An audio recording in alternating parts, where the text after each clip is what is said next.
ఇక వివరాల్లోకి వెళ్తే భారత రాజ్యాంగాన్ని ఆమోదించిన సందర్భంగా పురస్కరించుకుని నిర్వహించిన సంవిధాన్ దివాస్ కార్యక్రమం సాంఘిక సంక్షేమం పాఠశాల విద్యాశాఖ కలెక్టరేట్ అధికారులు ఆధ్వర్యంలో ఘనంగా జరిగింది. ఈ కార్యక్రమానికి ముఖ్య అతిథిగా హాజరైన ట్రైనీ కలెక్టర్ మనీషా, సాంఘిక సంక్షేమ శాఖ జేడి శోభారాణి, జిల్లా విద్యాశాఖ అధికారి P Ramesh, deputy collector G Ratnamani, collectorate AO S Rammohan తదితరులతో కలిసి భారతరత్న డాక్టర్ బిఆర్ అంబేద్కర్ చిత్రపటానికి పూలమాలలు వేసి నివాళులర్పించారు.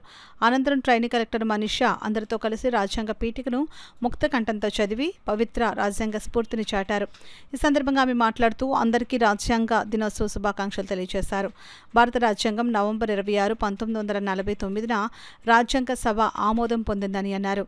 జనవరి 26, 1950 నుంచి అమల్లోకి వచ్చిందని అన్నారు. తద్వారా భారతదేశ అతిపెద్ద ప్రజాస్వామ్య దేశంగా అవతరించిందని ఆమె తెలిపారు. రాజ్యాంగం అమల్లోకి వచ్చిన రోజును సంవిధాన్ దివాస్గా హమారా సంవిధానం హమారా స్వాభిమాన్ అనే ఇతివృత్తంతో జరుపుకుంటున్నామని అన్నారు. డాక్టర్ బిఆర్ అంబేద్కర్ దేశానికి అందించిన పవిత్ర రాజ్యాంగం స్ఫూర్తిని ప్రతి ఒక్కరిలో పెంపొందించుకుని రాజ్యాంగ ఆశయాలకు విలువలను కాపాడేందుకు కృషి చేయాలని ఆమె కోరారు. అనంతరం రాజ్యాంగ దినోత్సవాన్ని పురస్కరించుకొని నిర్వహించిన వివిధ పోటీల్లో విజేతలకు బహుమతులు అందజేశారు. ఈ కార్యక్రమంలో సాంఘిక సంక్షేమం పాఠశాల విద్యాశాఖ అధికారులు, కలెక్టరేట్ విభాగాధిపతులు, విద్యార్థులు తదితరులు పాల్గొన్నారు.